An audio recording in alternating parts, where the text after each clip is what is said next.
श्री स्वामी समर्थ, अक्कलकोट निवासी, पूर्ण ब्रह्मा अवतार श्री स्वामी समर्थ महाराजांच्या सर्व भक्तांना प्रगट दिनाच्या अनंत कोटी शुभेच्छा. भक्त हो, 20 मार्च हा दिवस आपल्या सर्वांसाठी एखाद्या उत्सवापेक्षा कमी नाही. चैत्र शुद्ध द्वितीयेला स्वामी महाराज अक्कलकोटमध्ये प्रथम प्रगट झाले.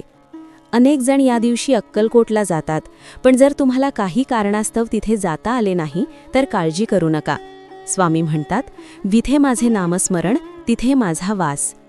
आजच्या या विशेष व्हिडिओमध्ये आपण पाहणार आहोत की घरच्या घरी अत्यंत शास्त्रोक्त आणि भक्तिभावाने प्रगट दिन कसा साजरा करावा आणि स्वामींची विशेष सेवा कशी करावी, जेणेकरून महाराजांची कृपा आपल्यावर सदैव राहील. भाग 2. सकाळची मंगलमय सुरुवात. प्रेपरेशन. सेवेची पहिली पायरी म्हणजे शुद्धता. प्रगट दिनी सकाळी ब्राह्म मुहूर्तावर किंवा शक्य तितक्या लवकर उठून स्नान करावे. या दिवशी पिवळ्या रंगाचे वस्त्र परिधान करणे अत्यंत शुभ मानले जाते, कारण पिवळा रंग स्वामींना प्रिय आहे. स्नान झाल्यावर देव्हाऱ्याची स्वच्छता करावी. स्वामींच्या मूर्तीला किंवा फोटोला सुगंधी अत्तर लावावे. जर तुमच्याकडे स्वामींची मूर्ती असेल तर साध्या पाण्याने किंवा पंचामृताने अभिषेक करावा. अभिषेक करताना श्री स्वामी समर्थ या मंत्राचा उच्चार सतत चालू ठेवावा. त्यानंतर अष्टगंध आणि अक्षता वाहून स्वामींना सुगंधी फुले, विशेषतः चाफा किंवा मोगरा अर्पण करावा.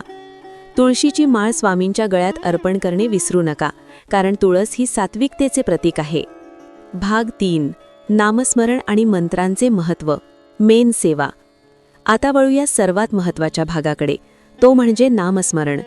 स्वामी समर्थांनी स्वतः सांगितले आहे की माझ्या नामातच माझी शक्ती आहे. 1. षडाक्षरी मंत्र. या दिवशी किमान 11 माळी श्री स्वामी समर्थ या मंत्राचा जप करावा. जर तुम्हाला शक्य असेल तर दिवसभरात कधीही वेळ काढून 108 वेळा हा जप पूर्ण करा. 2. तारक मंत्र. स्वामींचा तारक मंत्र हा अद्भुत आहे. निश्शंक होई रे मना, निर्भय होई रे मना. हे शब्द उच्चारतानाच मनातील सर्व भीती आणि चिंता दूर होतात. प्रगट दिनी हा मंत्र किमान 3 किंवा 11 वेळा श्रद्धेने म्हणावा. 3. स्वामी चरित्र सारामृताचे वाचन करावे. विशेषतः 3, 11 आणि 18 अध्याय वाचल्याने घरामध्ये सकारात्मक ऊर्जा निर्माण होते. ज्यांना वाचन शक्य नाही त्यांनी हे अध्याय शांतपणे ऐकले तरी चालते. भाग 4. नैवेद्य आणि अन्नदान. प्रसाद अँड डोनेशन. स्वामींना अन्नदाता म्हटले जाते, त्यामुळे प्रगट दिनी नैवेद्याला विशेष महत्त्व आहे. स्वामींना पिठलं भाकरी, पुरणपोळी, कांदा भजी आणि गोड शिरा अत्यंत प्रिय आहे. दुपारी 12च्या सुमारास जेव्हा स्वामी अक्कलकोटमध्ये प्रगट झाले होते, त्यावेळेला स्वामींना मनोभावे नैवेद्य दाखवावा. नैवेद्य दाखवण्यापूर्वी त्यावर तुळशीचे पान ठेवावे आणि 3 वेळा पाणी फिरवून स्वामी हा नैवेद्य स्वीकारा अशी प्रार्थना करावी. शक्य असल्यास या दिवशी एखाद्या गरजू व्यक्तीला अन्नदान करा किंवा मुक्या प्राण्यांना, पक्ष्यांना दाणे पाणी द्या. स्वामींना ही खरी सेवा अत्यंत आवडते. भाग 5. समारोप. व्हिडिओच्या शेवटी एवढेच सांगेन की सेवा करताना मनात फक्त श्रद्धा आणि सबुरी ठेवा. स्वामी कधीही कोणाचे देणे ठेवत नाहीत. भिऊ नकोस, मी तुझ्या पाठीशी आहे, हे ब्रीदवाक्य नेहमी लक्षात ठेवा. तुमच्या आयुष्यातील संकटे कितीही मोठी असली तरी स्वामींचे बोट धरले की पार पडता येते.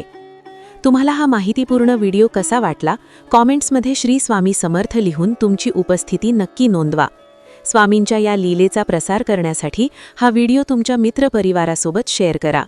पुन्हा एकदा सर्वांना प्रगट दिनाच्या शुभेच्छा. श्री स्वामी समर्थ.